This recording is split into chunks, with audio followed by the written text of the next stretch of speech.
बिस्मिल्लाहिर्रहमानिर्रहीम, अस्सलाम वालेकुम, good morning and welcome to morning at home. मैं हूं जुगन काज़िम और एक और बहुत ही पॉजिटिव, हैप्पी और इंस्पिरेशनल मॉर्निंग के साथ आपके सामने हाजिर हूं। व्यूअर्स, सबसे पहले शो का आगाज़ करेंगे एक ऐसी पर्सनालिटी को याद करते हुए जो 10 अगस्त 1951 को कराची में पैदा हुई। आपने नफ्सियात यानी कि साइकोलॉजी में एमए किया, एक्टिंग को एज अ प्रोफेशन आपने चूज़ किया और आपका शुमार साउथ एशिया की बेहतरीन एक्ट्रेसेस में होता था। किरण कहानी, जर्द गुलाब समेत काउंटलेस ड्रामों में आपने काम किया। अब मैं जिस पर्सनालिटी की बात कर रही हूँ, आज उनकी डेथ एनिवर्सरी है। रूही बानो साहिबा, एक ऐसा नाम, एक ऐसी पर्सनालिटी जिनके साथ आज भी कोई compete नहीं कर सकता, जिनके साथ किसी और का कंपैरिजन नहीं है। आपने बहुत सी मूवीज़ में भी एक्टिंग की और आपने निगार और पीटीवी अवार्ड्स भी हासिल किए। उसके साथ साथ presidential award pride of performance से भी आपको नवाजा गया और उसके साथ आपको लाइफ टाइम अचीवमेंट अवार्ड से भी नवाजा गया। आपकी पर्सनल लाइफ बहुत ट्रैजिक थी, बहुत टफ टाइम से आप गुजरी। एक बहुत ही डिस्टर्ब्ड लाइफस्टाइल आपका रहा। बहुत आपने अपने बेटे को बहुत यंग एज पे लूज़ किया और उसके बाद आपकी ज़िंदगी में कुछ ऐसे चेंजेस आए जिसकी वजह से हमने आपको स्क्रीन पे भी बहुत कम देखना शुरू कर दिया। आपकी डेथ 25 जनवरी 2019 को हुई और आज हम आपको याद कर रहे हैं और अल्लाह ताला से दुआ कर रहे हैं कि वो आपके दर्जात को बुलंद करें और उसके साथ साथ जन्नतुल फिरदौस में रूही बानो साहिबा को आला तरीन मकाम अता फ़रमाएँ। व्यूअर्स, जेन्युइनली अगर हम रूही बानो की बात करें तो पर्सनली भी मैं उनकी इतनी बड़ी फ़ैन हूँ। जिस किस्म की वो एक्टिंग करती थी, जिस लेवल की, उस लेवल की परफॉर्मेंस आजकल नज़र नहीं आती। अगर मैं किसी आज की आर्टिस्ट को उनसे कंपेयर करूँ तो इस लेवल और इस कैलिबर का काम शायद सबा कमर ही कर रही हैं।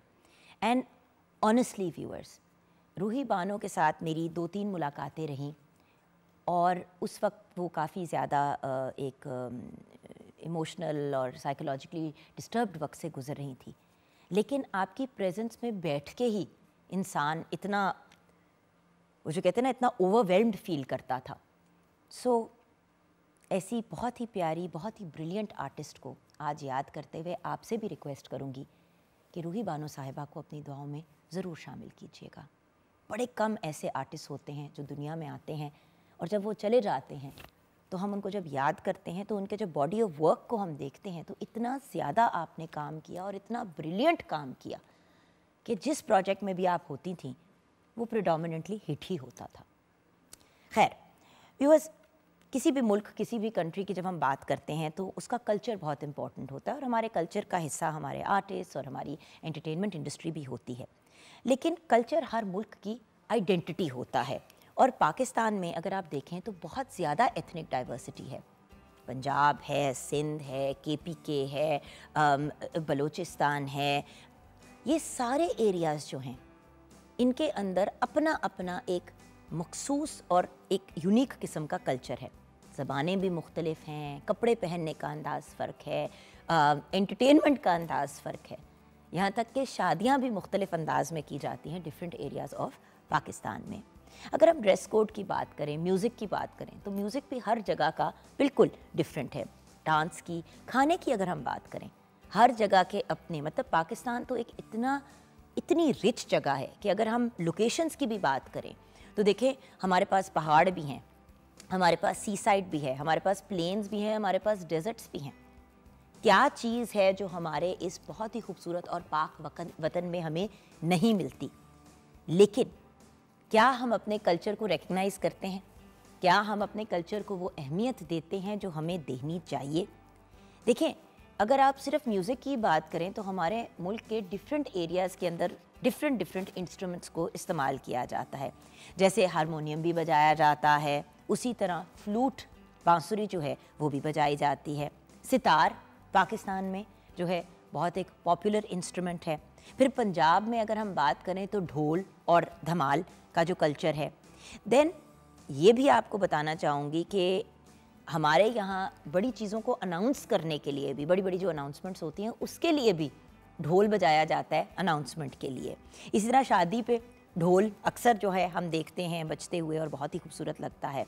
अच्छा, यहाँ तक कि रमज़ान में सहरी के लिए भी लोगों को उठाने के लिए लोग जो है ऊंचा ऊंचा ढोल बजाते हैं कि भाई जाग जाओ।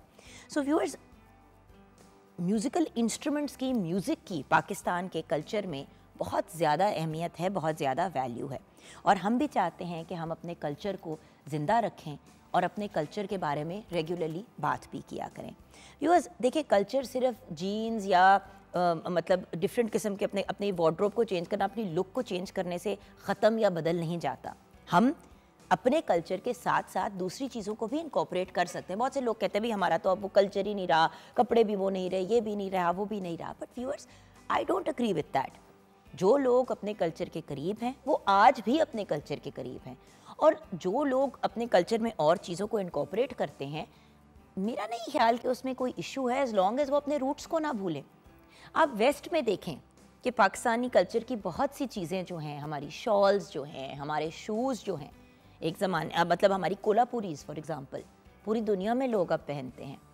एंड बहुत बड़े बड़े डिज़ाइनर्स ने हमारे खुद से, और हमारी जो पिशावरी चप्पल है उसका भी एक ज़माने में मैंने बल्कि आपके साथ शेयर भी किया था बहुत साल पहले कि एक बहुत बड़े, बहुत रिनाउंड डिज़ाइनर ने बाहर के जो बहुत महंगे महंगे शूज़ बेचते हैं, उन्होंने हमारी पिशावरी चप्पल की एक अपनी वर्जन बनाई थी। सो द पॉइंट इज़, हमारा अपना कल्चर इतना रिच और इतना खूबसूरत है, तो हम दूसरे कल्चर्स की तरफ क्यों देखते हैं? और ज़रूर देखें। आप देखें ना, जैसे KPK का अपना कल्चर है, बलूचिस्तान का अपना कल्चर है, चित्राल, कैलाश, गिलगित बलूचिस्तान, अच्छा कश्मीर की अपनी एक आइडेंटिटी है। सो हर जगह की अपनी एक आइडेंटिटी है।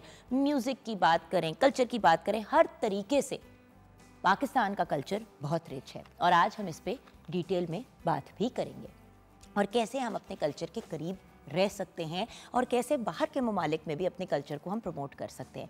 क्योंकि देखिए व्यूअर्स, आजकल टर्की का बहुत बोलबाला है, हर बंदा जो है टर्की की बात कर रहा है, टर्की ये, टर्की वो, टर्की के कल्चर के बारे में जान रहे हैं, एक इंट्रीग है उसके बारे में। वेस्टर्न कल्चर के बारे में तो हम लोग जानते ही हैं बड़े अरसे से। हर बार कोई ना कोई एक ऐसी जगह जो होती है वो बड़ी पॉपुलर हो जाती है और लोग उसके बारे में जानना चाहते हैं। मेरी भी ख्वाहिश है कि पाकिस्तान के कल्चर के बारे में भी लोग इसी तरह इंट्रीग्ड हों और उसके बारे में जानना चाहें। आप भी अगर हमारे कल्चर के पॉइंट ऑफ व्यू से कोई बात करना चाहते हैं व्यूअर्स, तो 042992000648 पे आप कॉल कर सकते हैं। मॉर्निंग एट होम हमारा फेसबुक का पेज है, तो ज़रूर हमें फॉलो भी कीजिएगा, और साथ साथ उस पर देखते भी रहिएगा कि कौन सी नई इंटरेस्टिंग बातें हम शेयर कर रहे हैं, कौन से हम क्विज़ेज़ या चीज़ें जीतने के मौके आपके लिए क्रिएट कर रहे हैं।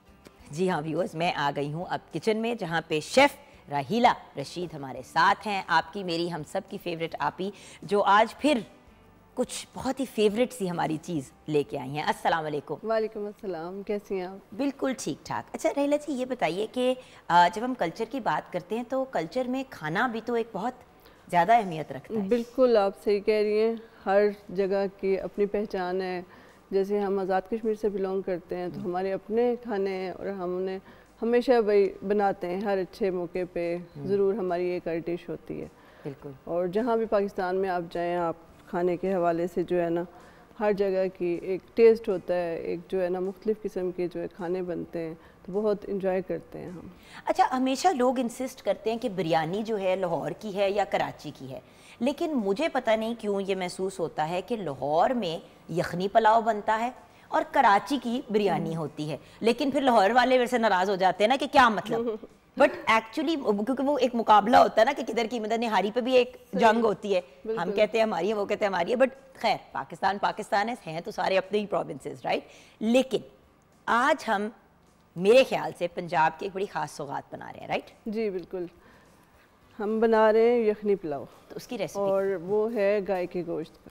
Very nice. ठीक है, उसके लिए हमें चाहिए गाय का गोश्त 1.5 किलो, चावल 1.5 किलो, बड़ी इलायची 3 अदद, काली मिर्च साबुत 1 खाने का चम्मच, जावित्री 1 खाने का चम्मच, ज़ीरा 1 खाने का चम्मच, सुरख मिर्च 1 खाने का चम्मच, नमक हस्बे ज़ायका, तेल 1/2 लीटर, टमाटर 3 अदद, प्याज 3 अदद, हरी मिर्च 5 अदद, लहसुन अदरक का पेस्ट 1 खाने का चम्मच। अब हम इसको बनाएंगे कैसे? जी, इसके लिए हम पहले गोश्त की यखनी तैयार कर लेंगे। उसको आप तकरीबन 8-10 गिलास पानी डाल के चढ़ा दें, और वो जब तक गोश्त गलता है वो पकता रहे, उसमें आप फिर लहसुन अदरक का पेस्ट डाल दें और जितने मसाले हैं वो सारे ऐड कर दें। ठीक है, जब यखनी तैयार हो जाएगी उसको हम गोश्त को निकाल के प्याज ब्राउन करेंगे और उसमें भून लेंगे गोश्त को, और जो हमारी यखनी तैयार हुई है वो उसमें डाल के उसमें चावल डालेंगे। और चावल तो आपको पता है आधा घंटा पहले भिगोने पड़ते हैं ताकि वो पानी उनमें जज्ब हो जाए और चावल अच्छे फूलते हैं। और चावल उबालते हुए थोड़ा सा अगर सिरका डाल लें तो उससे चावल बड़े खिले खिले रहते हैं और आपस में चिपकते नहीं हैं। वंडरफुल। लेमन का जूस डाल लें या सिरका डाल लें, ठीक है।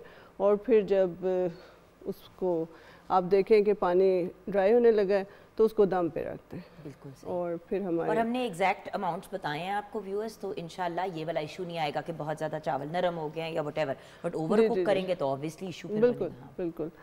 इसके बाद साथ है रायता, और रायते के लिए हमें चाहिए 1 किलो दही, ज़ीरा पाउडर, काली मिर्च पाउडर और प्याज वगैरह अगर आप ऐड करना चाहें अपने हिसाब से। बिल्कुल ठीक। और नमक, और फिर साथ है सलाद।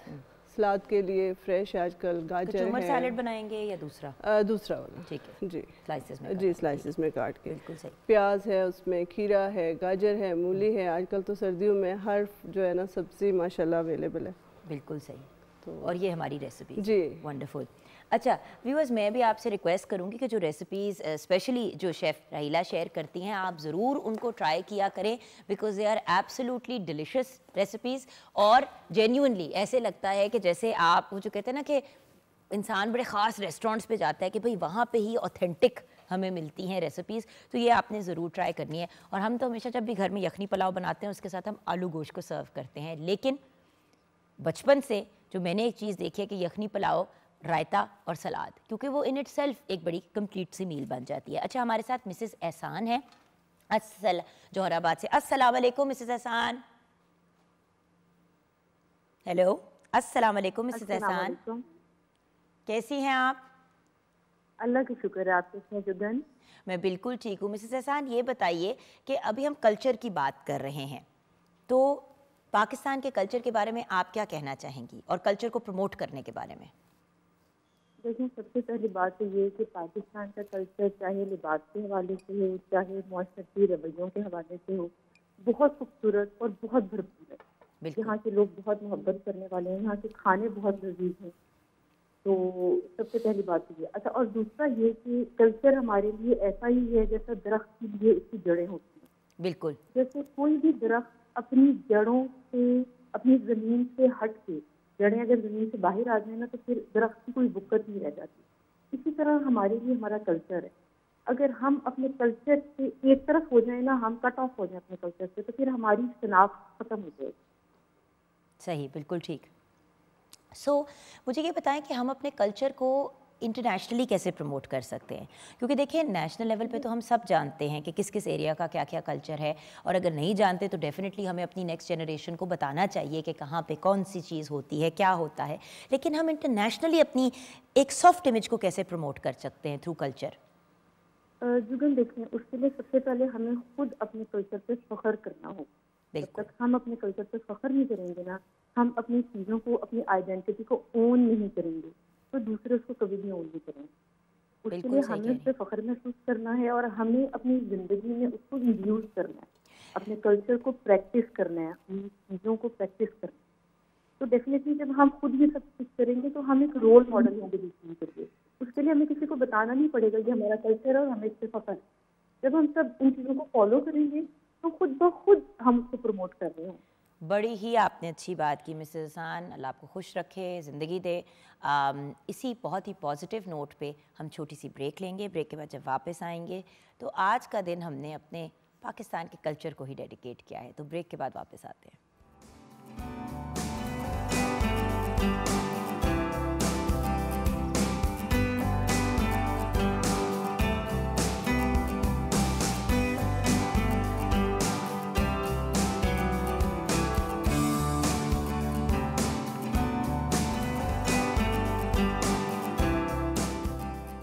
Welcome back from the break viewers. जब हम कल्चर की बात कर रहे हैं तो फिर ऐसी शख्सियत से मुलाकात कराती हूँ आज मैं आपकी, जो बहुत ही ब्रिलियंट और अकम्पलिश्ड पर्सनालिटी हैं। और हमें कुछ कल्चर के पॉइंट ऑफ व्यू से गाइडेंस भी देंगे और कुछ हम ट्रजेक्टरी भी बनाने की कोशिश करेंगे कि किस तरह से हम भी कुछ अपना हिस्सा डाल सकते हैं अपने कल्चर को प्रमोट करने में। क्योंकि हम कल्चर तो बहुत प्रमोट करते हैं, लेकिन जैसे कि तला अली खुशवहा साहब ने कहा कि हम दूसरों के कल्चर को बहुत प्रमोट करते हैं, अपने को अक्सर भूल जाते हैं। इस पे हम मज़ीद बात करेंगे। हमारे साथ farmer executive director of Lok Virsa, also known as the national institute of folk and traditional heritage. आप कल्चरल एंड कम्युनिकेशन एक्सपर्ट हैं, सोशल सेक्टर रिसर्चर भी हैं, विजिटिंग प्रोफेसर एंड राइटर भी हैं। अस्सलाम वालेकुम तला साहब। जी वालेकुम अस्सलाम। कैसे हैं आप? बिल्कुल खैरियत। अच्छा तला साहब, सबसे पहले तो मुझे ये बताइए कि कल्चर आखिर है क्या? हम कल्चर की बात करते रहते हैं। कभी लोग कल्चर को मज़हब से कंफ्यूज कर लेते हैं, कभी कल्चर को लोग रहन सहन से कंफ्यूज कर देते हैं। कोई कहता है कि जी जो हम खाते पीते हैं, हमारा म्यूज़िक, हमारा कल्चर है क्या आखिर? असल में शायद कन्फ्यूजन है इसलिए कि हम उसको शायद नैरो डाउन करना चाहते हैं। कल्चर हर चीज़ है और उसमें रिलीजन भी शामिल है। अब ये बात कुछ कल्चरल नहीं तो जैसे हम दोनों भी चाय पी रहे हैं, तो क्या ये भी कल्चर है? ये कल्चर, ये भी कल्चर का हिस्सा है। हर चीज़ कल्चर का हिस्सा है। लेकिन जो हमें कन्फ्यूजन है कल्चरल सेक्टर में वो ये है कि हम जो हमारा जो फेथ या बिलीफ सिस्टम है उसको कल्चर का हिस्सा नहीं समझना चाहते, उससे कन्फ्यूजन बहुत होती है। Okay, before we get into details of किसी मतलब कल्चर क्यों ज़रूरी है ये वो, आपने बहुत ज़्यादा काम किया हमारे कल्चर को प्रमोट करने के लिए और उसके एफर्ट्स किया। I mean your body of work proves that. आप में ये डिज़ायर या ख्वाहिश क्यों पैदा हुई? बहुत सी और चीज़ें इंसान ज़िंदगी में कर सकता है, कल्चर को प्रमोट करना या कल्चर पे काम करना थोड़ा सा कूल नहीं लगता, तो वाई? बिल्कुल भी खैर कूल नहीं है। आप में ये कहाँ से डिज़ायर, ये काविश का क्यों? मैं जी जब शुरू मैंने किया था काम यहाँ लाहौर में पहली दफ़ा, तो वो एक कंसल्टिंग फर्म थी जिसका काम ही sociological research and project management था। सही। तो ये I am talking 90s, early 90s। तो एक तो उससे मुझे बहुत ओरिएंटेशन हुई कि कल्चर वाकई एक कितनी इम्पोर्टेंट चीज़ है। और फिर कुछ मैं हिस्ट्री का भी मुझे शौक़ था, तो हिस्ट्री, हम यूरोपियन हिस्ट्री, अमेरिकन हिस्ट्री तो पढ़ते रहे, वो डिग्री करते वक्त भी पढ़ ली थी। सही। लेकिन अपनी हिस्ट्री जब मैंने पढ़नी शुरू की तो उसमें फिर मैं ऐसा गर्क हुआ कि अब आज तक नहीं निकला बाहर। तो इन दो चीज़ों ने मेरे ख्याल में बहुत एक, और फिर नेशनल कॉलेज ऑफ आर्ट्स भी मैं फिर गया, तो ज़ाहिर है वो कल्चरल चीज़ें फिर आती रही। सही। और फिर मुझे उसका बहुत शौक़ भी हो गया। आपके लिए आपने जो भी काम किया उसमें सबसे ज़्यादा आपके ख्याल से क्या चीज़ इम्पैक्टफुल रही from a cultural point of view? देखिए, कुछ चीज़ें होती हैं जो लोग कहते हैं और कुछ चीज़ें होती हैं जो हमें महसूस होती हैं कि मैंने ये किया, ये मेरे लिए एक बड़ी चीज़ थी। वो आपके लिए वो कौन सी ऐसी चीज़ थी? मुझे लगता है जी स्टूडेंट से जो मैंने इंटरेक्ट किया और जो स्टूडेंट से जिस तरह मेरी रही कम्युनिकेशन, मेरे ख्याल में शायद सबसे सिग्निफिकेंट मुझे वही लगती है इन टर्म्स ऑफ इम्पैक्ट। ठीक है। अच्छा, तो ये बताइए, अब कल्चर आपके नज़र में किसी भी मुल्क के लिए क्या किस किस्म की अहमियत रखता है? क्योंकि देखिए, जब हम अमेरिका की या कनाडा की या यूरोप या इंग्लैंड की फॉर एग्जांपल, इन तीन ममालिक की बात करते हैं तो लोग कहते हैं इनका तो कोई कल्चर ही नहीं है। ये सारे मतलब देखिए, लंदन जाएं, टोरंटो जाएं या न्यूयॉर्क जाएं, कुछ ज़्यादा नहीं आपको फ़र्क महसूस होता। तीनों जगह पे अंग्रेज़ी बोली जाती है, कुछ एक ही जैसे हैं। पता नहीं, शायद मैं गलत बात कर रही हूँ, लेकिन आप इस पर अगर मज़ीद वजाहत कर दें। मुझे ये लगता है कि सटल डिफरेंसेस अगर डीपर तरीके से देखें तो वो ज़रूर होते हैं। जैसे कैनेडियन साइकी आपको शायद मुख्तलिफ लगेगी अमेरिका से, अगर उसको हम रह के वहाँ देखें बिल्कुल, तो वो फ़र्क ज़रूर है। ज़ाहिर है उसकी जो इकॉनमी भी, उसकी जो पोजीशन है ग्लोबल, उससे भी फ़र्क पड़ता है। How people perceive what it means to be a Canadian मसलन। और यही शायद तो वो फ़र्क होते हैं हमेशा। कल्चरल डिफरेंसेस हमेशा ही होंगे। जब आप एक ख़ित्ता थोड़ा सा बदलता है, उसका मौसम, उसका क्लाइमेट बदलता है, थोड़ा सा बैकग्राउंड लोगों का बदलता है। आई गेस मैं ये कहना चाह रही हूँ तला साहब कि देखिए, लोग कहते हैं कि उनका तो कोई ख़ास कल्चर नहीं है, लेकिन देखो वो इतने कामयाब मुल्क है, तो हमें क्यों, हमारे मुल्क में वैसे ही फला मसाइल है, अब कल्चर को हम प्रमोट करना शुरू कर दें। जो लोग टफ टाइम से गुजर रहे हैं उनका यही पॉइंट ऑफ व्यू होता है कि आप साथ में हम कल्चर भी प्रमोट करें। सो कल्चर क्यों अहमियत रखता है किसी भी मुल्क के लिए, फॉर स्पेसिफिकली पाकिस्तान के लिए? पाकिस्तान के लिए जी आई थिंक मुझे तो लगता है कि क्राइसिस है इस वक्त कल्चर का। और जब मैं कल्चर की बात करूँगा तो असल में मेरे ख्याल में शायद हम बात कर रहे हैं आइडेंटिटी एंड हेरिटेज। बिल्कुल। अब हेरिटेज और आइडेंटिटी बहुत जुड़े हुए हैं। और आइडेंटिटी से मेरे ख्याल में जो एक ह्यूमन साइकी, आपको कोई शनाख्त चाहिए होती है, और कल्चर और आपकी तारीख़ और आपकी सकाफ़त, हेरिटेज, वो सब आपकी जो शनाख्त है उसको डिफ़ाइन करने में अपना रोल अदा करते हैं। फिर आपका फेथ भी उसमें डिफ़ाइन होता है, आपका फिर जो इलाक़ाई चीज़ें हैं जो कि मौसम या जियोग्राफी की वजह से बनी, वो भी सब उसको इफ़ेक्ट करती हैं। लेकिन जहाँ आप होते हैं उसको मेरे ख्याल में उस शनाख्त को ओन करना बहुत इंपॉर्टेंट है, वरना आपकी जो सेल्फ़ इस्टीम है ना, जो आपकी इज़्ज़त नफ्स जिसे कहते हैं, वो उससे डायरेक्टली मुतासर होती है। और उससे होता क्या है कि आपका कॉन्फिडेंस क्योंकि नहीं रहता अपने आप में, तो फिर आप एक आइडियल, आप कह लें कि वल्नरेबल एक कंज्यूमर बन जाते हैं, जिसको कि जो भी जो चाहेगा बेच देगा।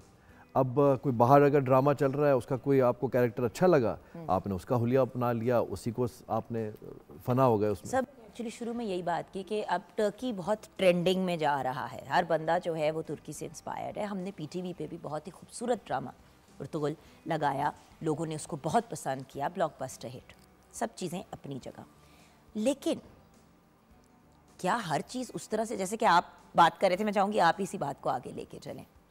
असल में जी ये ना कि जब हमारी इज़्ज़त नफ्स हमारी अपनी चीज़ों में, क्योंकि इज़्ज़त नफ्स कम होती है ना, तो जो भी चीज़ें हमसे जुड़ी हुई, जिसमें कि आपकी रिवायात, आपका लिबास, आपका रहना सहना, आपका खाना पीना, वो सब चीज़ें जो हैं, आपका फिर आपकी मिट्टी जहाँ आप पढ़े, जहाँ पले बढ़े, तो वो सब चीज़ें फिर क्योंकि आपका जब अपने आप में आपकी इज़्ज़त नफ्स मुतासर होती है, तो फिर आपको जो चीज़ें आपसे जुड़ी हुई हैं, आपको उनकी भी कदर नहीं रहती। अब जब कदर नहीं रहती तो फिर आप क्या करते हैं कि आप कोई ऐसी चीज़ पकड़ना चाहते हैं जिससे कि आपको वो इज़्ज़त आपकी बहाल हो। अब आपकी अपनी चीज़ें, तो अब आप अपना अगर कल्चर रिवायात ही ले लें, तो एक जो शख्स बेचारा गरीब, एक म्यूजिशियन खड़ा है साइड पे जो प्ले कर रहा है कुछ, तो वो जब तक कोई ग्लैमरस किस्म का अमेरिकन या कोई स्पेनिश आर्टिस्ट नहीं होगा, तो वो हम उसको उस नज़र से देखेंगे ही नहीं, उसकी वो कदर ही नहीं होगी। वो शायद हमने अब अपनी जो चीज़ें रखी हुई हैं वो इसलिए रखी हुई हैं कि अब जैसे यूएन ने डिक्लेयर कर दिया कि ये वर्ल्ड हेरिटेज साइट है, तो हमें उसका ख्याल करना पड़ता है।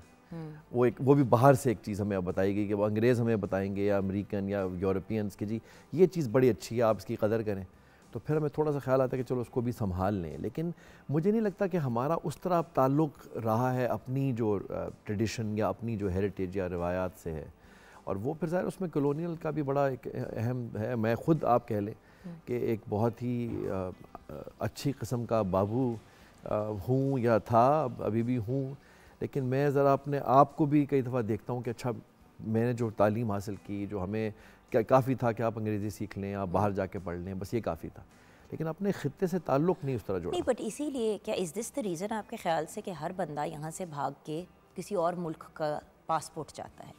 हर बंदा जो है वो, मतलब मुझे बहुत अफसोस के साथ ये बात कहनी पड़ती है, और मैं सिर्फ उन लोगों की बात नहीं कर रही जो ये इकोनॉमिकली एक टफ़ स्पॉट में है। हर बंदा कहता है भी पासपोर्ट हमारे पास किसी और मुल्क का होना चाहिए, अगर हो सके तो हम वहीं पे जाके रहेंगे। अब तो पाकिस्तान इस काबिल नहीं रहा कि यहाँ पे रहा जाए। मुझे लोग बहुत दुत्कारते हैं, कहते हैं कि भाई तुम जाके अपना पासपोर्ट क्यों नहीं लेती कनेडियन। मेरा पॉइंट सिर्फ इतना है कि भाई मैं यहाँ पे रहती हूँ, मैं यहाँ पे रोज़ी रोटी कमाती हूँ, मुझे इस मुल्क ने बड़ी इज्जत दी है, वहाँ जाके क्या करूँगी? उनके फास्ट फूड रेस्टोरेंट में नौकरी करूँगी? मेरे लिए तो ये मुल्क बहुत अहमियत रखता है, क्योंकि मैं रह आई हूँ वहाँ पे। मैं गई कनाडा, मैंने यूनिवर्सिटी वहाँ पढ़ी, मुझे कनाडा बहुत अच्छा लगता है, मैं उसको अपना दूसरा घर कहती हूँ, लेकिन मेरी रूट्स, मेरा कल्चर, मेरा घर, मेरा पाकिस्तान है। ये सबके तो मेरे फैमिली के पास कनेडियन पासपोर्ट है, मैं आया हूँ जिसके पास नहीं है, क्योंकि शायद मेरे लिए वो इम्पोर्टेंस और वैल्यू नहीं रखता। मैंने वहाँ पे इतना वक्त गुजार लिया है कि अब मैं यही सोचती हूँ कि भाई अपना मुल्क है। तो क्या इसीलिए लोग भागते हैं वहाँ पे जाने के लिए, क्योंकि उनको यहाँ पे किसी चीज़ के साथ उनकी कोई कनेक्शन नहीं है अपनी मिट्टी के साथ? बिल्कुल ऐसे ही है जी, बिल्कुल ऐसे ही। अगर आपको लगे कि आप एक वेटिंग रूम में बैठे हैं आप, और अभी रेलगाड़ी आनी है, उस पर मैंने बैठ के कहीं चले जाना है, तो ना आप इस कमरे का ख्याल करेंगे जहाँ वेटिंग रूम में आप बैठे हुए हैं। आपको तो गरज नहीं होगी कि सोफ़ा फटा हुआ है नहीं फटा हुआ, आपने तो यहाँ वक्त गुजारना है, क्योंकि अब मजबूरी में आप यहाँ रह रहे हैं, आपने तो ट्रेन पकड़ के कहीं और जाना है। तो मुझे लगता है कि ये जो है ना, ओन करना एक चीज़ को कि भाई ये हमारा है, वो हम उस तरह शायद नहीं कर पाए, और इसलिए अब उससे क्या होता है, क्योंकि हमारी अपनी इज़्ज़त नफ्स कम है, मैं बहुत माज़रत से ये बात करूँगा, लेकिन मेरे ख्याल में हमारी इज़्ज़त नफ्स इतनी कम है कि हम अपनी किसी चीज़ को अच्छा कहते हुए भी डरते हैं, पहली बात, और हमें उसमें वो इज़्ज़त या वो ग्लैमर महसूस होता ही नहीं। अब देखिए, म्यूज़िक की अगर हम बात करते हैं सितार कितना खूबसूरत इंस्ट्रूमेंट है, इट्स ब्यूटिफुल। हारमोनियम, ढोल, हमें ढोल वाले रोड के साइड पे बैठे हुए नज़र आते हैं। ये हमारा लेवल ऑफ रिस्पेक्ट है जो हम अपने आर्टिस्ट को देते हैं, क्योंकि उनके पास काम ही नहीं है। लेकिन हम तुर्की से बुला लेंगे आर्टिस्ट को शादियों पे परफॉर्म करने के लिए। यही ढोल जी आप किसी तुर्की को पकड़ा दें और फिर आप देखें कि उनकी जो पेमेंट है, उनके कॉन्ट्रैक्ट्स हैं, उनको जैसे हम इज़्ज़त से उनको बुलाएंगे वो बात ही और होगी। तो यही एक सबसे बड़ा मसला ये कि हमारी जो, मुझे लगता है कि बहुत इज़्ज़त नफ्स का प्रॉब्लम हो गया है। तो हम अपनी कोई चीज़ भी ग्लैमरस नहीं समझते, जिसकी वजह से फिर अगली जनरेशन भी, क्योंकि ऑब्वियसली हमारे बच्चे, हमारे नीसेस, हमारे नेफ्यूज़ जब वो देखते हैं कि हम कुछ समझते ही नहीं अपने कल्चर को, तो उनका रुझान क्यों होगा फिर। मुझे वैसे एक बात बड़ी अच्छी लगी, स्टूडेंट से जब मैं बात करता हूँ, मुझे लगता है कि जो अगली जनरेशन है उनके पास फिर भी सवालात हैं। हम और हमसे जो पहले कुछ थे ना, जो पार्टीशन के बाद यहाँ लोग थे, और मुझे लगता है कि उन्होंने इतने सवालात किए नहीं अपने आप से या इर्द गिर्द के लोगों से। लेकिन जो अब यंग लोग हैं वो ज़रूर अब क्लास में मुझसे पूछते हैं कि अच्छा ये क्या है मामला, ये आइडेंटिटी या हमारी जो हेरिटेज है तो हम क्यों नहीं कर रहे। तारीख़ हम एक तरीके से पढ़ते हैं, सिर्फ बहुत लिमिटेड एक तारीख़ का हमारा एक्सपोजर होता है। तो उनका वो सब ये पूछते हैं सवालात, उनके पास कम से कम सवालात हैं। तो मुझे बड़ी खुशी है इस बात की। यहाँ पे आपकी इजाज़त से एक ब्रेक की तरफ जाएंगे व्यूअर्स। ब्रेक के बाद जब वापस आएंगे, कुछ हमने ढोल की हल्की सी बात की, ज़रूर हम पाकिस्तान के म्यूज़िक और उस कल्चरल पॉइंट ऑफ व्यू से भी ज़रूर बात करेंगे। लेकिन वापस आएंगे तो आपको एक बहुत ही खूबसूरत ढोल परफॉर्मेंस दिखाएंगे हमारे मुल्क के एक बहुत बड़े और रेनाउन आर्टिस्ट की। आपके लिए सरप्राइज़ है ब्रेक के बाद।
क्या बात है, एब्सोल्युटली अमेजिंग, एब्सोल्युटली ब्रिलियंट। हमारे साथ मिट्ठू साईं और उनकी पूरी टीम है।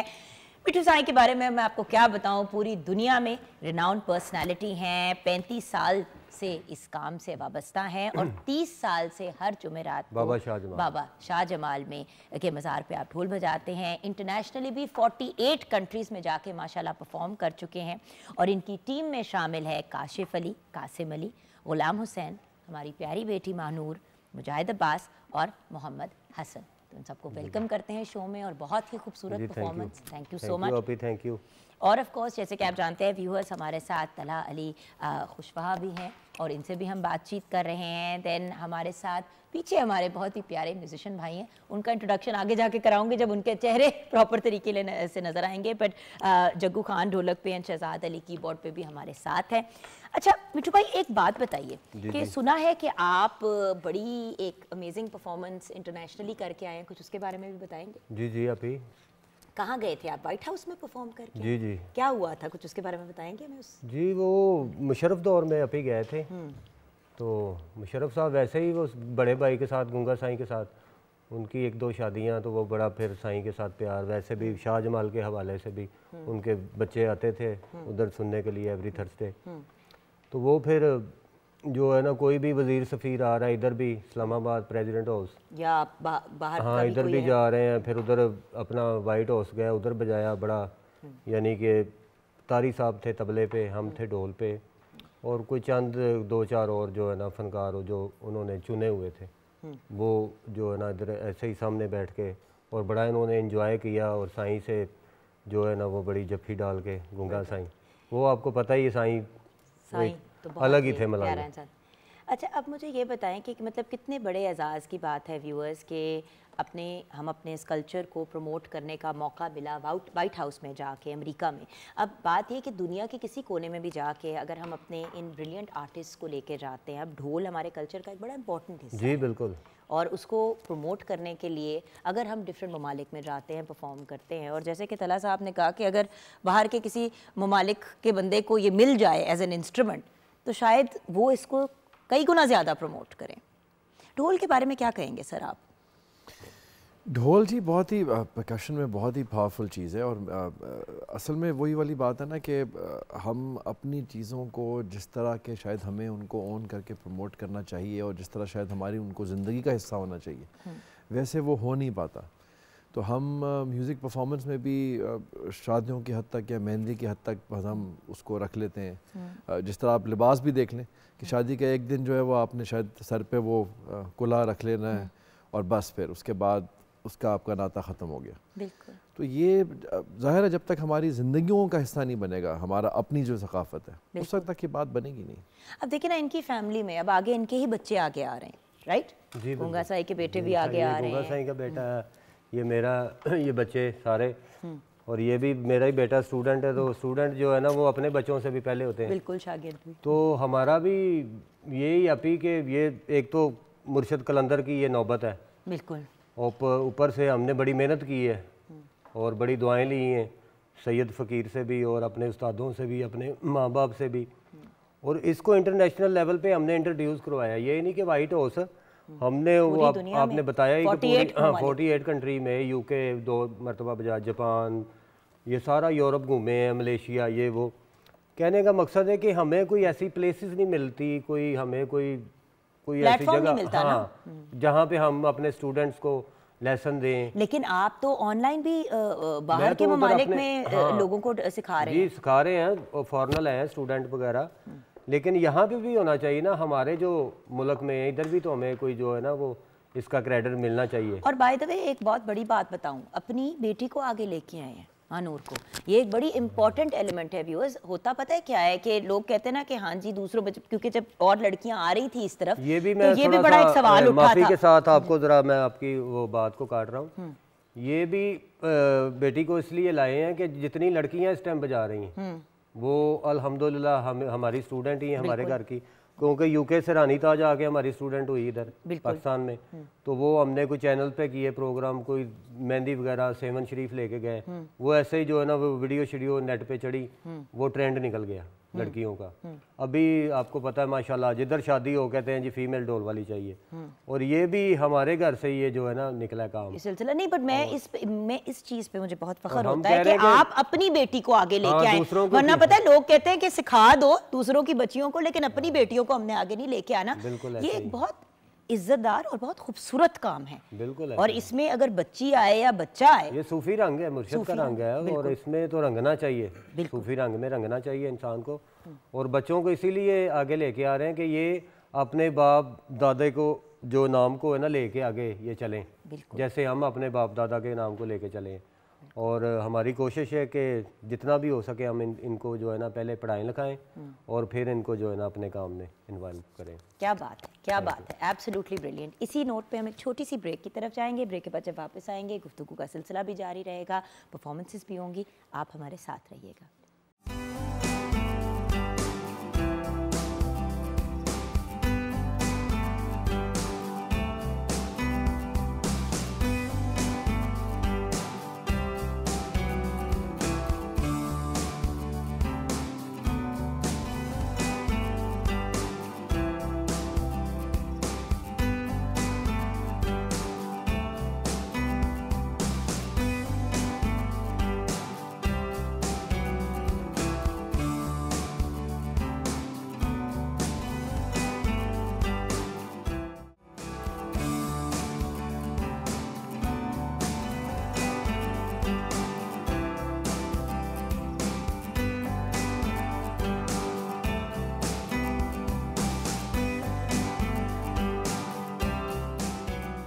हाँ viewers, welcome back from the break. एक बहुत ही बेहतरीन और खूबसूरत धमाकेदार परफॉर्मेंस मिट्ठू साईं और उनकी पूरी टीम की।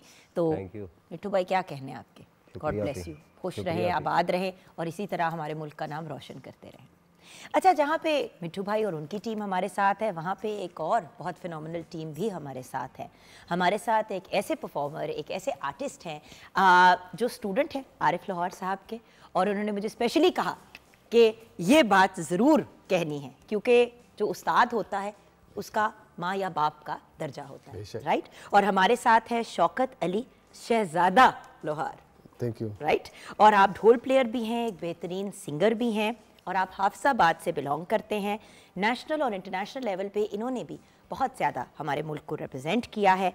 और इनके साथ जो बहुत ही प्यारी सी टीम हमारे साथ है, एजाज़ भाई भी हमारे साथ है, मोहम्मद परवेज़ भी हमारे साथ हैं, और हमारे बहुत ही ब्रिलियंट और senior artist Jaggu Khan on the dholak, and then we have Shahzad Ali on the keyboard. So welcome. और सर, सबसे पहले तो ये बताइए कि शौक़ कैसे पैदा हुआ गाने का, ढोल का? ये किस उम्र पे, कब? बचपन से यही कर रहे हैं, गाना और बजाना।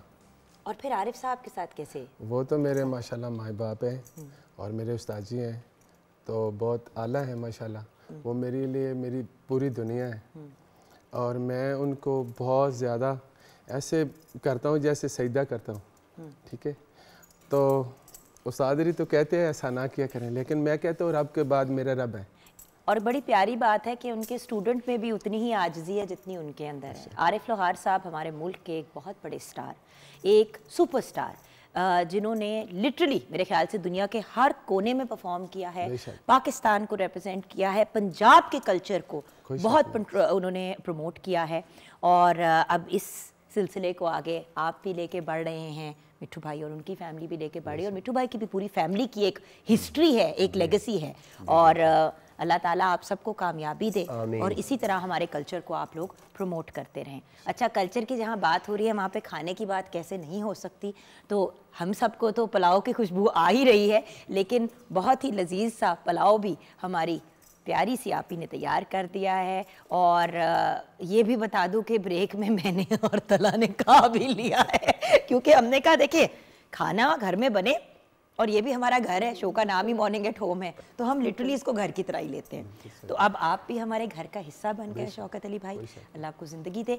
अब आप क्या परफॉर्म करने जा रहे हैं? मैं सबसे पहले अपने मालिक का कलाम पढ़ूंगा, सूफ़ी जो है, और उसके बाद इंशाल्लाह फिर आपकी तबीयत के मुताबिक होगा। चलिए, ओवर टू यू भैया।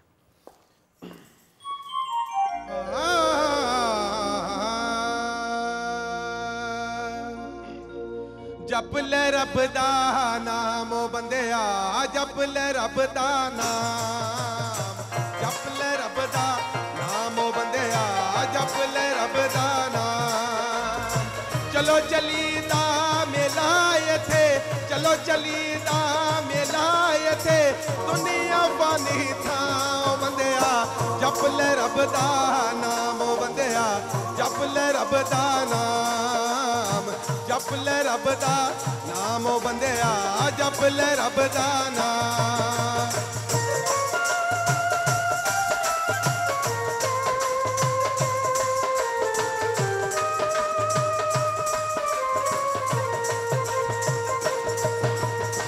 जेड़े ने तू मैली उसारे ले जाने ने इत्थे सारे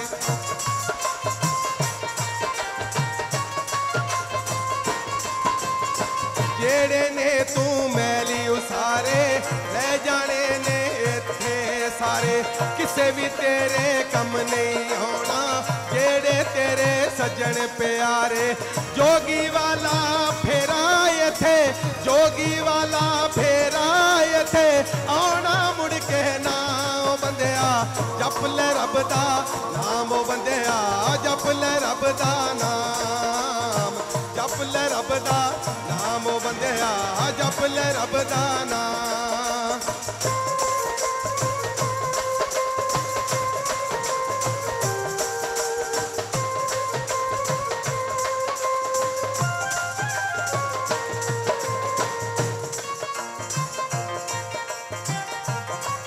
बेबर अमीर दबर दारू ओए लगन बाज मला थी पार औखा हिम्मत हौसला होवे ना विच दिल दे ओ सिर ते भारी परीत दा जान औखा सौखी रीस नी करनी आशिका दी ओ सिर दित्तिया बाज दी धार औखा पर औखे कम जलाल भी होर हो दे और उठाया मनावना यार औखा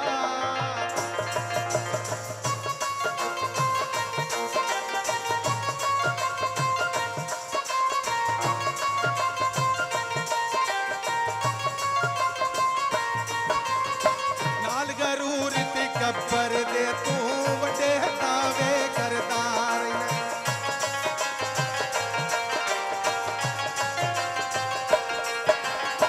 नाल गरूर ती कब्बर दे तू वड्डे दावे करदार हत्थी सजना नू दफना के फिर भी मरना भुलियार हत्थी सजना नू दफना के फिर भी मरना भुलियार अम्बला बाजो कोई ना टोई अम्बला बाजो कोई ना टोई कि मैं तेनू समझाओ बंदिया जप ले रब दा नाम ओ बंदिया जप ले रब दा नाम जप ले रब दा नाम ओ बंदिया जप ले रब दा नाम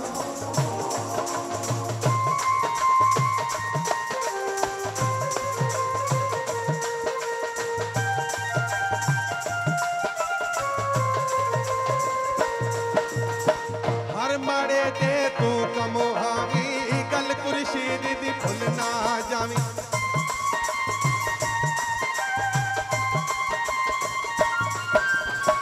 हर माड़े दे तू कमो हावी गल खुर्शीद दी भुल ना जावी रब दी जात तो डरदा रवी कदी किसे दा दिल ना दुखावी बंदे दा दिल तोड़न नालो बंदे दा दिल तोड़न नालो कोई ना वध गुनाह ओ बंदिया जप ले रब दा नाम ओ बंदिया जप ले रब दा नाम जप ले रब दा नाम ओ बंदिया जप ले रब दा नाम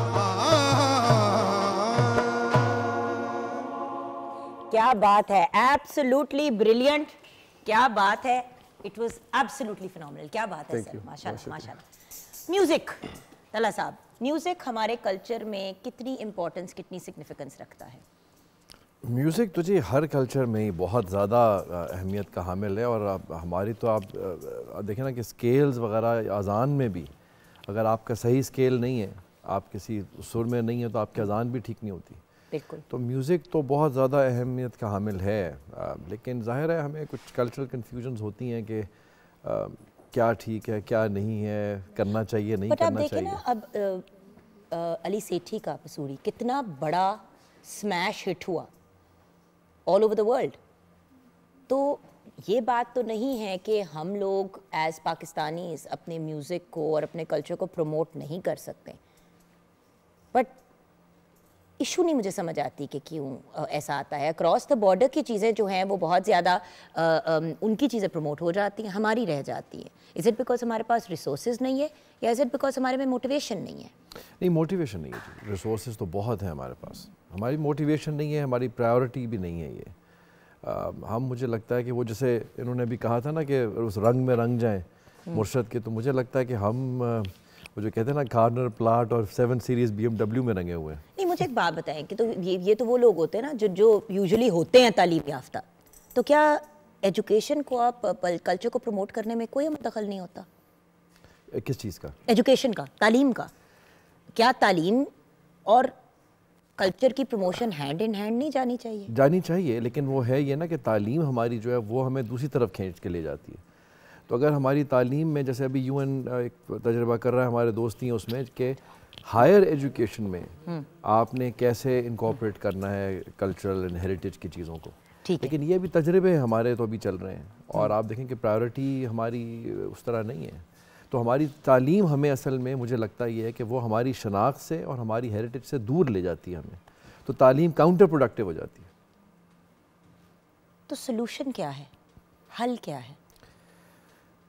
जिस दिन हम एक बच्चे को लेके उसकी तरबियत और तालीम और तरबियत जिसे कहते हैं, वो अपने शनाख्त और अपनी सकाफ़त के मुताबिक और अपनी तारीख़ के मुताबिक और अपने फेथ के मुताबिक कर सकेंगे, उस दिन ये फिर 20 साल के बाद मसला हल होना शुरू होगा।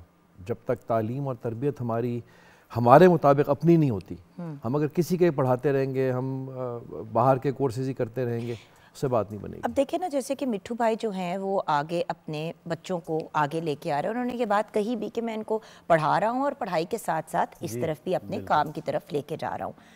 ज़्यादातर होता ये है कि अगर कोई एक इंसान एक सर्टेन लेवल की फेम या इज़्ज़त हासिल कर लेता है, जैसे इन्होंने की, जैसे भैया ने की, तो अब ये सोचते हैं कि यार अब अपने बच्चों को इस तरफ नहीं लेके आना, ये तो बड़ी टेंशन वाला काम है, बार बार अपने आप को प्रूव करो, बार बार लेके आओ, डॉक्टर बना दो, इंजीनियर बना दो, रहने दो। हमारी तो ख़ानदानों सिलसिले चलते आ रहे हैं, और हमारा मतलब साउथ एशिया में तो बाकायदा there is a generation to generation ये सिलसिला चलता है, लेकिन अब वो हम रुकते हुए देख रहे हैं, बंद होते वो आ रहा था जी सिलसिला। असल में अब यही बात है ना कि ये बहुत मेरे ख्याल में खुशकिस्मती की बात है, और मैं बड़ा ही खुश हूँ कि बच्चे जो हैं उसमें हैं। लेकिन अब हो ये रहा है कि बच्चे जो है ना वो कहते हैं हम कोई केटरिंग शुरू कर लें, हम कोई कंस्ट्रक्शन शुरू कर दें, कोई और कारोबार करेंगे, कुछ 4 पैसे भी आएँ और पैसे से फिर इज्जत होनी है। तो ये वो जो हम कहते हैं ना डाइंग आर्ट्स एंड डाइंग घराने, मुझे लगता है कि ये वही सारा हो रहा है कि हम अब उस चीज़ में बच्चे को हम क्या कहेंगे, क्या उसके लिए ना शोहरत है ना पैसा है आगे, तो बच्चा उसमें क्या करेगा? बच्चा फिर माँ बाप भी कहते हैं कि भाई मेरा ये बेटे, मैं तो ये काम करता रहा, अब तुम कुछ और करो, तुम ऐसा करो, केटरिंग ही कर लो, तुम कोई घर बना लो, उसमें पैसे कुछ और कर लो, कारोबार कर लो। और इसी तरह हमारे कल्चर को जो लोग प्रमोट करते थे, जो सिलसिले थे, वो साइड लाइन होते चले जा रहे हैं, और यही तो सबसे बड़ी ट्रेजेडी है व्यूअर्स। और इसीलिए जैसे कि आज हमने म्यूज़िक की बात की, हम किसी और दिन अपने खाने पीने की चीज़ों की बात करेंगे, किसी दिन हम अपने डांस की भी, रक्स की भी बात करेंगे, क्योंकि वो भी हमारे कल्चर का हिस्सा है, जिसको हम फ़ौरन साइड लाइन कर देते हैं क्योंकि हम कहते हैं कि नहीं वो इजाज़त नहीं है, बट एक्चुअली वो भी हमारे कल्चर का एक बड़ा खूबसूरत ये एक पॉइंट है जो मैं फिर कहना चाहूँगा कि हमारा असल में हमने ना कल्चर को अपने कल्चर एक तो क्या है वो नहीं हमने समझा, और फिर हमने इसीलिए जो कल्चर में हमें नज़र आती ना कि ये तज़ाद है शायद, कि जी अब आप एक तरफ कल्चर की बात करते हैं, लेकिन फिर आपके कि जी शायद मज़हब में इजाज़त है नहीं है नहीं है। देखिए पाकिस्तान का कल्चर कल्चर जो है वो इस्लाम नहीं हो सकता, इसलिए क्योंकि पाकिस्तान में सिर्फ मुस्लिम्स नहीं रहते, पाकिस्तान में मुस्लिम्स हैं, नॉन मुस्लिम्स हैं, इसीलिए हमारे झंडे में एक हरा और एक सफ़ेद हिस्सा है। सफ़ेद हिस्सा उन लोगों को रिप्रेजेंट करता है जो नॉन मुस्लिम्स है। इट्स एन इस्लामिक स्टेट, लेकिन नॉन मुस्लिम्स भी हैं, तो क्या वो हमारे कल्चर का हिस्सा नहीं है? सो ये चीज़ें अंडरस्टैंड करनी बहुत ज़रूरी है। मज़हब अपनी जगह एक बहुत ज़्यादा इंपॉर्टेंस और सिग्निफिकेंस रखता है हर इंसान के लिए जो जिस मज़हब से बिलोंग करता है। लेकिन जब हम कल्चर की बात करते हैं, पाकिस्तान में बैठे हुए अगर हम सब पाकिस्तानी हैं तो हम सब उस कल्चर का हिस्सा हैं। अगर हम ये चीज़ क्लियर कर लें अपने जहन में, बहुत से मसाइल और झगड़े और फसाद और जो पंजाबी में कहते हैं फड्डे ख़त्म हो जाए। छोटी सी ब्रेक के बाद वापस आएंगे।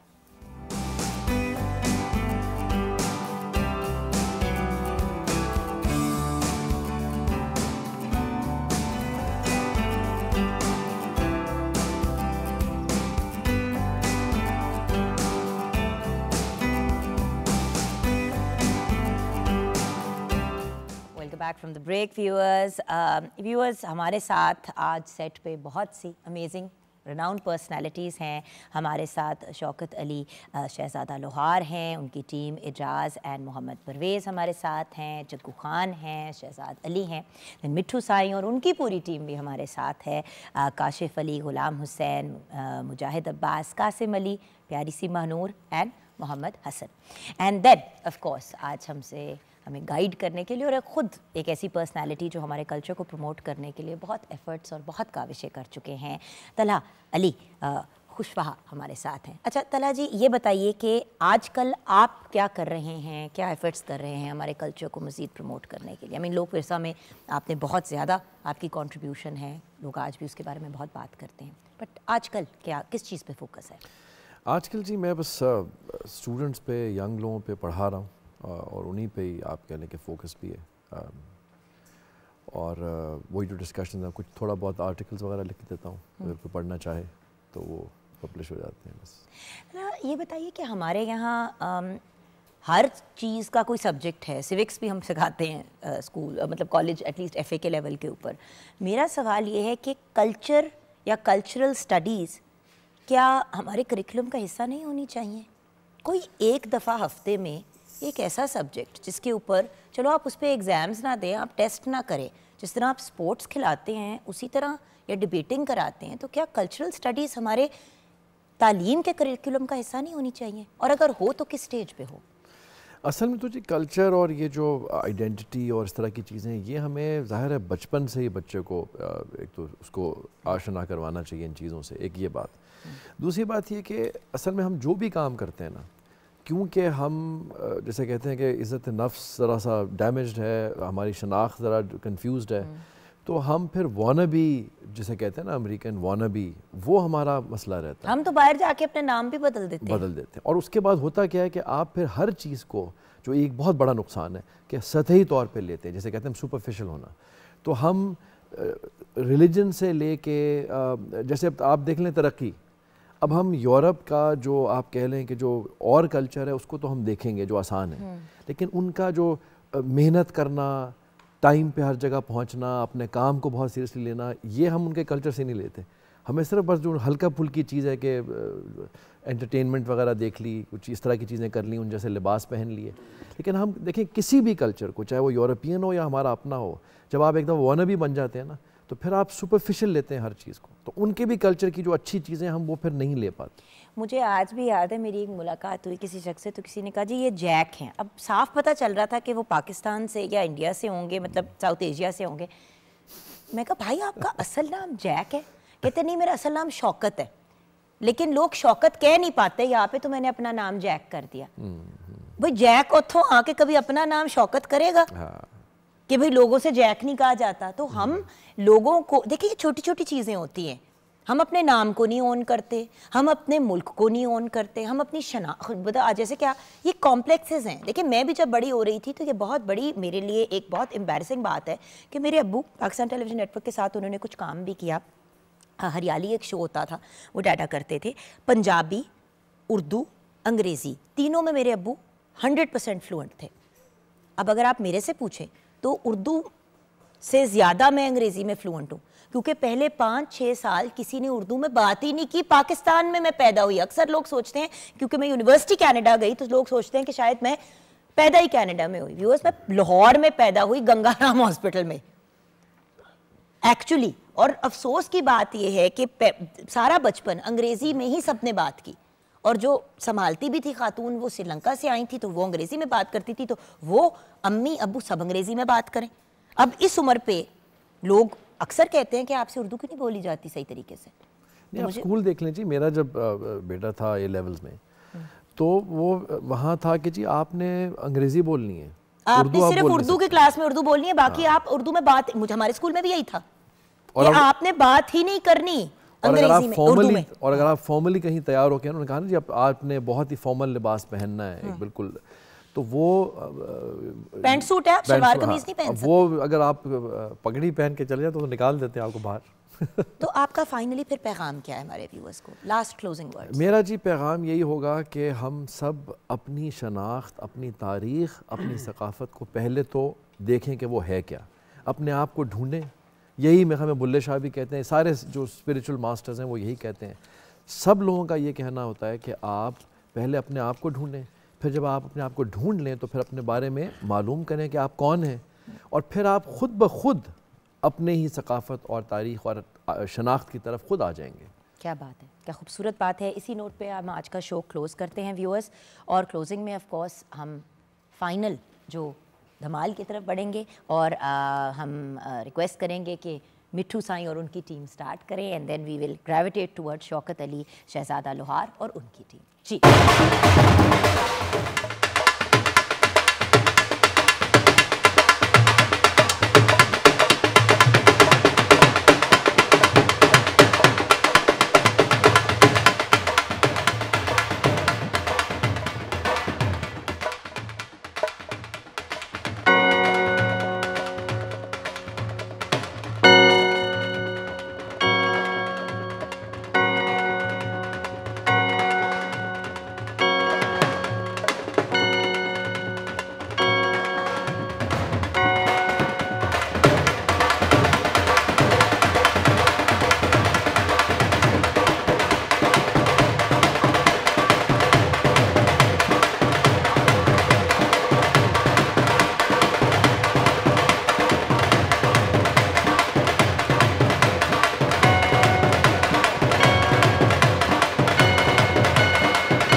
रखिया भला झूले लाल ओ लाल मेरी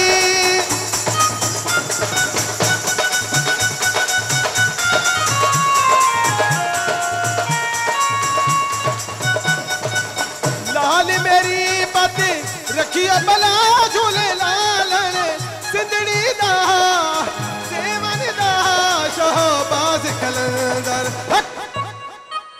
दमादम कलंदर सकीशा बाज कलंदर अली दम दम दे अंदर मेरे गम टाल कलंदर लाल मेरी हो लाल मेरी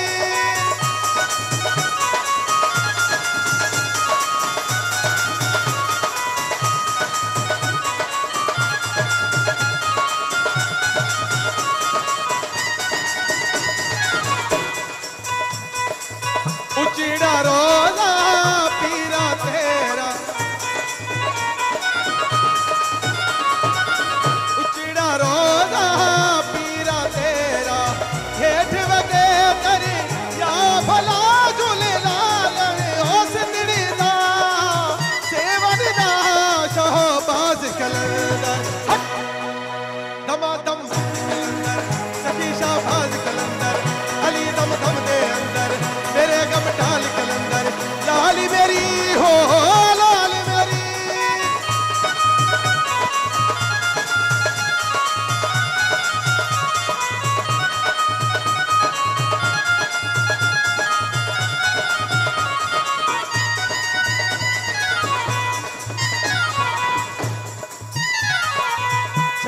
चलन तेरी नौबत बाजे मस्त कलंदर झूलेलाल मस्त कलंदर झूलेलाल कलंदर झूलेलाल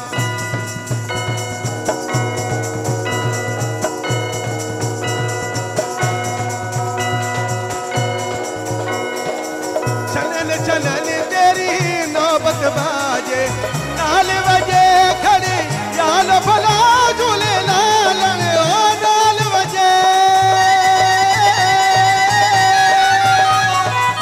नाल बजे खड़े याल भला झूले लाल सिंधड़ी दा सेवन दा शोभास कलंदर दमादम शाहबाज कलंदर अली दम दम दे अंदर मेरे कम टाल कलंदर लाल मेरी हो लाल मेरी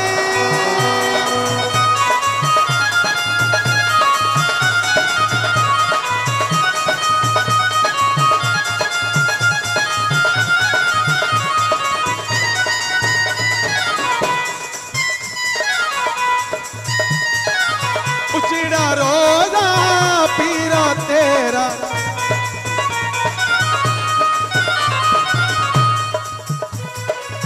उचड़ा रोजा पीरा तेरा हेठ वगे दरी या भला झूले लाल ओ हेठ वगे